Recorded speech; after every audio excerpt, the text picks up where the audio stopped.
Good evening and welcome to tonight's first Q&A session with the Sony Digital Imaging Product Specialists.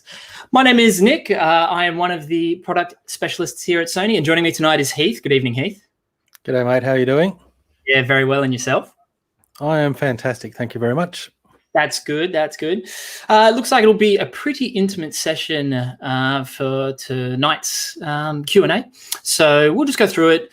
Only a handful of questions have been submitted, but we'll go through those couple quick questions that have come in. Of course, for anyone watching, if you do have some questions to share and put in, please put your questions in the comments and Heath and myself will answer them.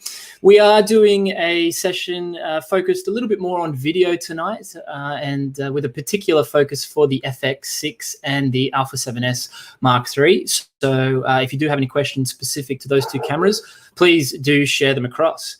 Otherwise, I think we might as well just dive straight in and we'll get through them. So one of our first questions was submitted by Paul, and Paul has asked us, what is dual base ISO?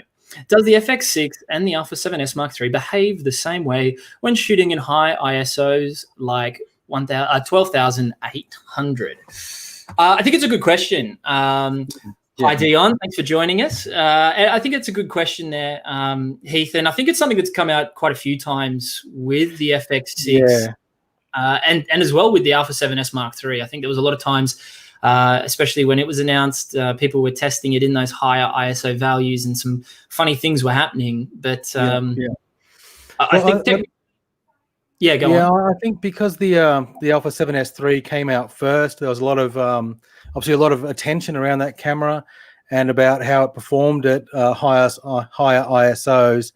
And we've all seen that the image does clean up around the 12,800 point. But the key difference between the Alpha 7S III and the FX6 is that the FX6 is a true dual base ISO camera. It does have a low base of ISO 800 and a high base of 12,800. And what that means is that when you're shooting at the low base of 800 or the high base of 12,800, you have the same amount of dynamic range in both modes. With the Alpha 7S Mark III, you don't have that feature. Going up to 12,800, the image does clean up a bit due to some software and hardware manipulation, but it's not truly a dual base ISO, and that's because at 12,800, the Alpha 7S III doesn't have the same dynamic range as it does at its lower base of 640. Yeah, I totally agree. I think it's the dynamic range is really the key benefit there of having that dual base ISO. We do have a couple slides here maybe to help illustrate exactly what you've just mentioned, Heath. And so when we are talking about dual base ISO, what essentially it is that dual base ISO offers the highest dynamic range at two sensitivity values while maintaining visual fidelity in bright or low environments. And as we've just discussed, the FX6, it has these two base ISO values of 800 and 12,800, which means that at either of those settings, depending if your environment is a well-lit or a dimly lit environment, that you get the most out of your dynamic range when you're in that condition. So just to help sort of visualize what the camera is actually doing and how it's translating the values in ISO between the bottom or the base ISO in the low value and the higher ISO. Essentially what you have is, as the sensor is taking the photons and it's taking the light, it goes through an analog gain process, which of course goes through an analog to digital converter, and then you record that. And this is, say, the low base ISO value. What happens before you go into your analog to digital converter when you go through the high base ISO is that it goes through essentially a higher gain, but it's an analog process, not a digital process. And that's the important thing there, which makes sure that you maintain a really clean, clear image without introducing any noise. And all of it's done before you actually take that signal and push it through an analog to digital converter. Yeah, and obviously that's a very simplified sort of graphic that we've got up. It is a little bit more complex than that. So one of the things I would also mention is this is just for the FX6. With the Alpha 7S Mark III, we don't have this same system. We have an actual another digital gain process which is applied, and that's why as you go up through the ISO values, you do increase the amount of noise because you're actually increasing the digital gain as you go up in values. Yeah, exactly. And to help illustrate in a, I suppose, a real world practice, when you're actually using the FX6 in the environment, as we said, the value you're getting is with the dynamic range. What you're trying to do is maximize the most dynamic range out of every shot. So that is the advantage of having this dual base ISO, is that in 800, or when you switch the FX6 up to 12,800, you are still capturing that 15 single base ISO value, and then you're adding gain as you go up the scale. And so you can see, based on the charts listed here, that as you go from left to right, you start with more dynamic range in the shadows, and as you move to the right in the scale, you get more dynamic range in the highlights. But you get that in the two value areas of 800 as well as 12,800. Yeah, and I'll also point out that this is also when you're shooting in the FX6 in the Cine EI mode and S-Log3 with either S-Gamut3 or S-Gamut3.Cine. That's the best way to make sure you do obtain all of the dynamic range available in the camera, is to shoot in Cine EI mode in S-Log3 in either the low base or high base. The other values you can see there is if you're going to be using a push-pull kind of method of shooting under and overexposing, and then using post-production to push and pull those values. But you do have to keep in mind, if you're doing that to log footage, you are going to introduce noise or blow out some highlights as well. So the best measure is to shoot at the base ISOs to get the most dynamic range, and also the best quality of image as well. Yeah, exactly. And part of the advantage, I suppose, of the FX6, Heath, in that Cine EI mode is that there is a wealth of monitoring options available. Yeah. So as we know, the Cine EI mode on the FX6, you are shooting in S-Log, which is a very flat color profile. So when you look at this image, it looks very desaturated, it looks very boring, but that's because the camera is maximizing the capture of dynamic range, which is around about that 15 stops. But the advantage here of the FX6 is that it does introduce or allow you to add in a range of different types of monitoring LUTs. And so you can import these onto the FX6. So say, for example, you have a particular look that you're going for your film. Maybe you have a colorist or someone already involved on the project. You can create a .cube file, import that into the FX6, and that way you can monitor straight in the camera or on an external monitor. You get a chance to catch all of that, which is another big advantage of the FX6 when it comes down to capturing that S-Log footage. Yeah, and if you are shooting and you don't have time to do all that post-production work, or you don't have access to professional colorists and stuff like that, you can also shoot the camera in custom mode, which is a lot more similar to shooting a camera like the Alpha 7S Mark III. And you do get the benefit of also getting the S-Cinetone color profile in the FX6. So that is designed to be able to shoot straight in camera and deliver straight off the card without having to go through any post-production color work. You can always do a bit of tweaking if you'd like, but it's ultimately been designed just to do immediate delivery. Yeah, exactly. And that's a good point as well. Something about the FX6 is that it does have those two settings. It's got the custom mode and the Cine EI mode. The custom mode, as you're saying, Heath, is perfect for immediate delivery content if you need to deliver something straight away. But the dual base ISO, it carries between both those modes. It's functional in both custom and Cine EI. So if you are short on time, you've got to deliver some content quickly, you can still utilize the dual base ISO in the custom mode on it. Yeah. So a quick hello to everyone who's joined us up to this point since we've started. Thanks for joining us this evening. I really appreciate coming on board and learning a little bit more about the FX6 and the Alpha 7S Mark III. These are the sort of focus models of our Q&A tonight. If you have any questions, please drop them in the chat. Heath and I will do our best to answer anything you've got there. One thing I might do, Heath, before we move away from the FX6 is I've got it hooked up here, and I'm going to try my best to display it up here so we can just sort of get a sense of the screen. So this is the menu layout on the FX6. And if you just press the menu button, you get access to this quick shortcut menu setting. If we look in the middle column, second one down, we can see it says base ISO and sensitivity. If we go into that, we can actually see that the camera will isolate those two base ISO values, the dual base ISOs. The camera is currently set into the Cine EI mode, and that's why we have just the two options of 800 and 12,800. And as you said, Heath, when it comes time to change that exposure index, or if you want to expose it differently, you can do that in that post-production process. But that is that little on-screen display there, just to sort of get a sense of where it is, where it sits, and how you control it on the FX6. So we might jump on to our second question that we have for this evening.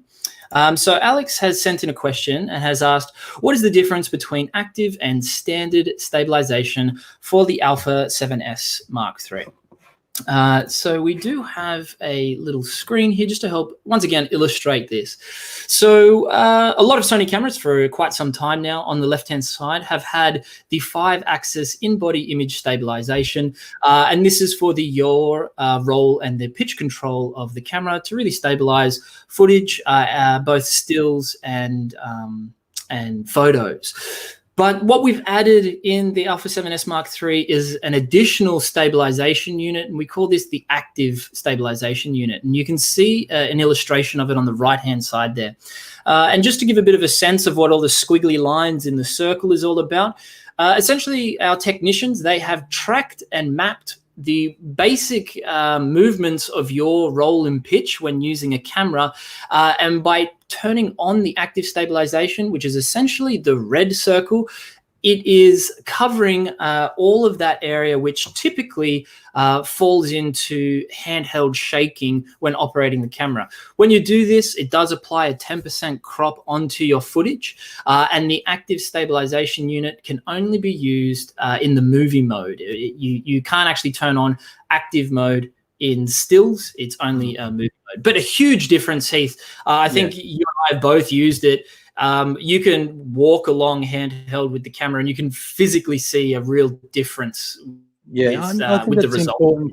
It's important to note that it's the active stabilization is not intended to replace a gimbal or any professional stabilization units. But what you can do is you can do a bit of a ninja walk and control yourself, and you can actually get nice stabilized footage.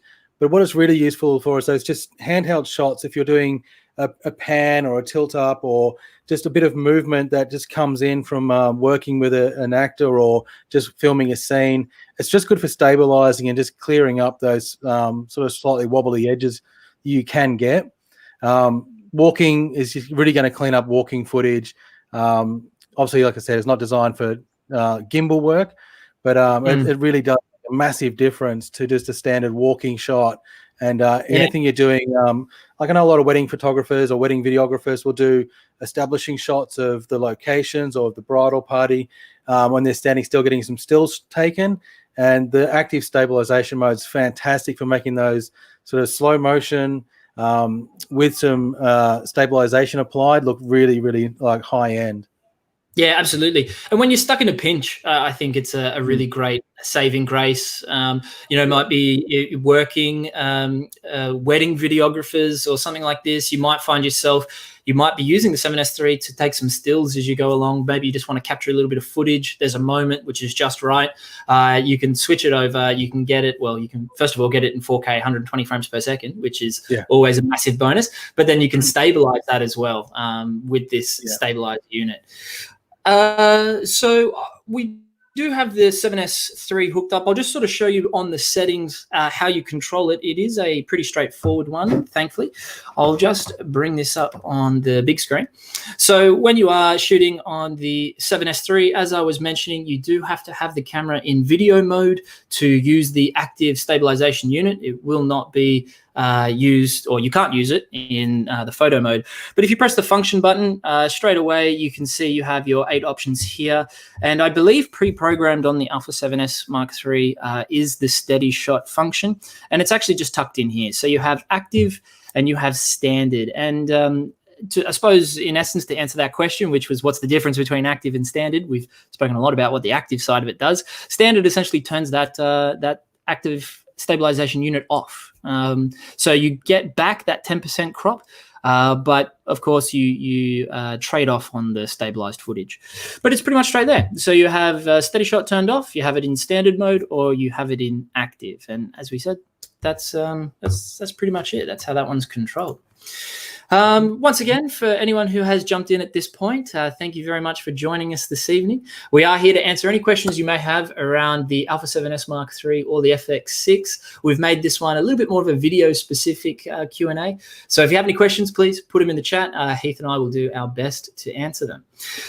Well, that kind of does answer the two questions that we had submitted in for this evening. But I think to go on a little bit from here, Heath, I think it might be nice just to talk about some of the other really key differences that we have between the Alpha 7S Mark III and the FX6.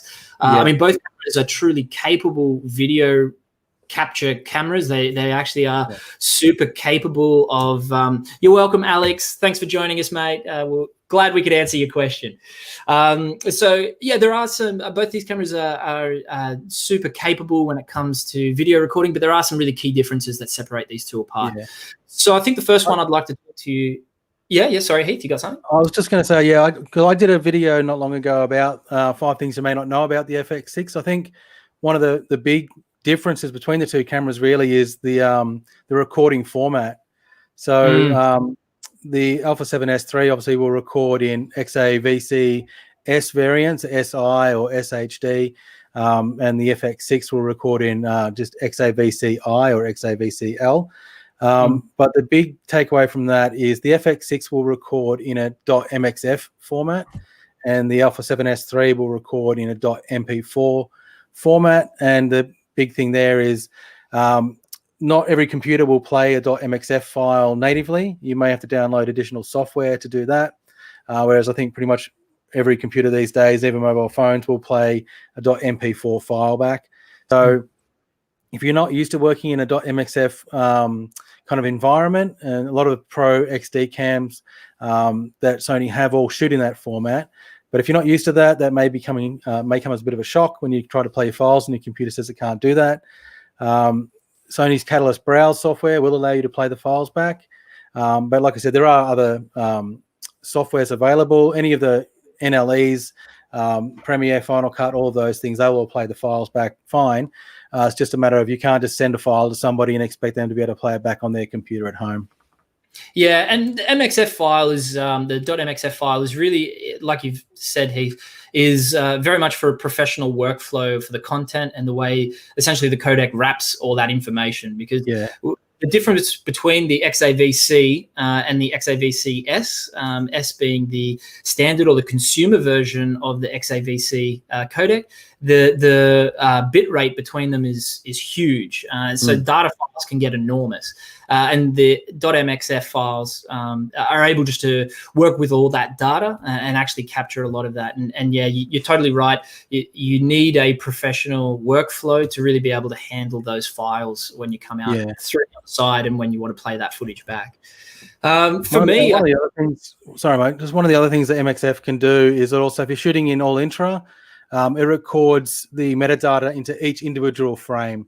So that means if you cut a bit out, send it off to somebody else, all the metadata is in that MXF format file on every single frame as well.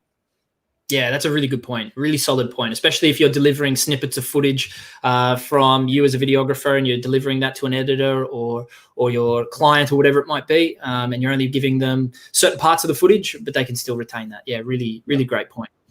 For my mind, I think one of the big differences, and I know, Heath, you and I have spoken about this at great length, just because we love it, is the built-in variable ND filter on the FX6. Like having that function, I mean, first of all, that's a Sony proprietary piece of technology, the variable ND filter, which will go from 1/4 to 1/128 stops of light cut, and that is built into the camera. It's a electronic system, and essentially it's just a current that comes through which creates a neutral density filter in front of the sensor, but a true game changer when it comes to capturing footage, especially in environments that you just don't have much control when it comes to that light. Yeah, I think that's what the whole thing's been designed really to work tailored to the solo shooter. So you've got the electronic variable ND, the game-changing autofocus and auto ISO all working together. It means that you don't have to worry about having your hands on the camera all the time. And I know a lot of shooters who, a bit old school, it takes a while to get your head around letting the camera take a bit of control. But you set it up the right way and suddenly everything just works smoothly, seamlessly, and lets you concentrate more on just getting your shots and your framing the way you want them to be. But yeah, the variable ND is an absolute game changer. Yeah, absolutely. And just as we're sort of saying, going between those environments where or even a cloudy day, you can put the camera, you either have the choice of choosing the ND value or putting it in variable. And putting it in variable just opens up a whole range of different artistic expressions when it comes to the footage that you're capturing. But it could be something as simple as a cloudy day. The sun is in and out of cloud, or maybe you're moving in and out of shaded area and sunlit area, but the camera will maintain a really consistent exposure between those spaces. Yeah, with the shockless exposure adjustment and shockless auto white balance as well, it means you can go from an interior tungsten lit scene to an exterior daylight scene, and you're not going to have these big jumps in the ND being dropped in front of the sensor and the white balance quickly adjusting. It's going to be a smooth transition. So like I say, it really is for that solo shooter, just beautifully just sort of happens smoothly and nicely. Yeah, absolutely. So I think we've spoken a couple of key things that is great for the FX6, that MXF format, the ND filters, and obviously we've spoken about the dual base ISO, which is exclusive for the FX6 model. But when it comes to the advantages of the 7S3, I think one big advantage that I can see there is that autofocus functionality and that touchscreen interaction for touch tracking. Yeah, and that's something that's a big key difference between the Alpha 7S3 and the FX6. Is the FX6 does have the hybrid fast autofocus, but the Alpha 7S3 has real-time tracking in movie mode, and which means you can literally just touch something on the LCD, and the camera will autofocus and track that object as it moves around. It's a different system to the FX6. It's a lot more complex, and I think it's a lot faster, where the FX6 is designed for a bit more of a slower working pace. But being able to do handheld, one hand on the camera, touch the screen on the Alpha 7S Mark III, and have that little green box jumping around all over the place, it's unreal. Yeah, absolutely. I mean, I remember not too long ago, as a videographer myself, that the manual focus or capturing footage as a one camera operator was always an immense challenge. And when we first introduced a real-time eye autofocus in movie mode on the Alpha 7R Mark IV, I just remember how much of a game-changing moment that is. I mean, we've come a long way from that now. It's very intuitive, and on the Alpha 7S Mark III is very, very fast. But I think it's, in my humble opinion, I do think it is a total game changer when it comes to capturing this video footage. And there's many of our Sony cameras now that actually share this function. It's not just the Alpha 7S Mark III, but a huge, huge benefit for videographers. Yeah, absolutely. I think everybody's seen YouTubers, and I've done it myself. When you get your Alpha 7S III, you get to try one for the first time, and you flip the screen around towards yourself. One of the first things you'll do is the little on-screen dance of watching the little box, like I am now, track your eye the whole time. It's just crazy. And being able to do that in a real-life situation, like an interview, I think we've all seen professional interview situations where an actor or a musician or someone's backward and forward, they're leaning in and out of the camera and the focus isn't keeping up. But the Alpha 7S Mark III just nails it the whole time. It's always in focus. Yeah, absolutely. Yeah, 100%. I mean, the Alpha 7S Mark III and the FX6, despite their differences, they actually do share some commonalities as well. One of the key things that jumps out to my mind is the raw output, the 16-bit raw output to an external recorder. I mean, both of those, that function for both these cameras opens up a whole new world of possibilities and filming functionalities for these two cameras in professional workflows. Yeah, obviously with the Alpha 7S Mark III, you're going to get that from the HDMI, full-size HDMI out to the Atomos Ninja V. And with the FX6, you'll be doing it via the SDI port out to the Atomos Shogun 7. So, different ways of getting them out, but it's the same output from both cameras.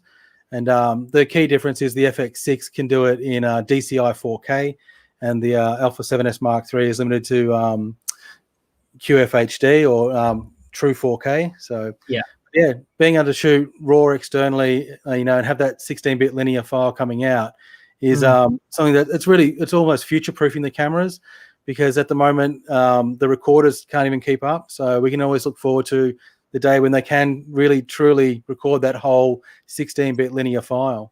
Yeah. I did the math on it once, and the difference. So because I did do the math on this. I know you did. Yeah. So the Atomos recorders, they're capable of 12-bit at the moment, and 12-bit is just a touch over 1 billion different colors, which is nothing to scoff at. But 16-bit, which is what the FX6 and the Alpha 7S Mark III can output, 16-bit is 281 trillion different colors, opposed to a touch over 1 billion. So it's no small number, and you're totally right. I think that is a future-proofing notion that when the recorders are capable of taking this much information and keeping it on board, then it's going to make a big difference. And the cameras are future-proofing themselves for that time when that comes along. I will say that shooting RAW is not for the faint-hearted. It will take up all the hard drive space you've possibly got, because the files, they are huge, because you're essentially capturing every piece of information that is coming on the sensor, which is all luminance values as well as all RGB values for every single pixel. I mean, it gives you incredible flexibility in post, but it's a lot of data that you're taking. Yeah, and it's it really is designed for people who've got a professional workflow in mind. Obviously, you can do what you'd please to do, but like Nick said, it's going to take up a lot of hard drive space. So I'd keep it short, snippet to start with, and we'll work your way up from there. Yeah, absolutely. Well, that is, I think, pretty much everything that we've got to share with tonight. Once again, if anyone has any final thoughts or final questions you'd like to share, please drop it on the chat now while Heath and I are here, and we'll do our best to answer your questions. I might go through a couple of the little chats that are here just now. First of all, Greg, congratulations on your purchase of an Alpha 7C. I love it. I think it's a fantastic camera. It really does embrace a lot of the best parts that Sony, we've been moving forward with: Z series battery, real-time tracking, autofocus in stills and movie mode. So great purchase. I hope you really enjoy that one. And that is probably it, I think. Heath, any final thoughts? No, I think I've talked myself out already. Okay, great. Look, I think that's a good time to wrap it up.